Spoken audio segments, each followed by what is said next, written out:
ஒரு வழியாக நாங்கள் ட்ரெயின்லேருந்து இறங்கிட்டோம். கரெக்டாக ஒரு 4:50 அந்த டைமில் வந்து ரீச் ஆகிட்டோம். கன்னியாகுமரி எக்ஸ்பிரஸ் பார்த்திங்கன்னா நாகர்கோவில் ஜங்ஷனில் வந்து நிற்கும். இதே நம்ம அனந்தபுரி போனால் நாகர்கோவில் டவுன், ஆனால் நம்மளுக்கு நாகர்கோவில் ஜங்ஷன் தான் நியர்பை. வெயிட்டிங் ஹால் பார்த்தீங்கன்னா ஃப்ரீயாக தான் இருந்துச்சு. ஆனால் நாங்கள் வந்து ஏசி ஹாலே எடுத்துட்டோம். ஏன்னா டைம் இருந்தனால ஃப்ரெஷ் ஆகிட்டு போயிடலாம்னு பார்த்தோம். டைம் பார்த்திங்கன்னா ஒரு 4:59.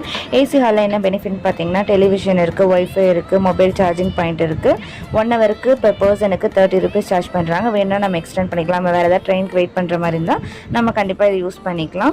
தனித்தனியாக இருக்குது, மேலுக்கு தனியாக, ஃபீமேலுக்கு தனியாக rest room and bathing room எல்லாமே இருந்துச்சு. ரொம்ப நீட்டாக ஹைஜீனிக்காக மெயின்டைன் பண்ணுறாங்க.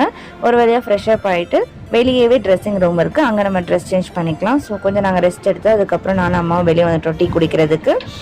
ஒரு டீ பார்த்திங்கன்னா 15 ரூபா போட்டிருந்தாங்க. டீ, காஃபி, வடை இருந்துச்சு. எனக்கு காலையிலே வடை சாப்பிடணும் போல் இருந்தனால ஒரு டீயும் வடையும் வாங்கிட்டு அங்கேருந்து கிளம்பிட்டு அடுத்த வீடியோ என்னன்றது அடுத்த வீடியோக்குள்ளே பார்க்கலாம். Bye guys.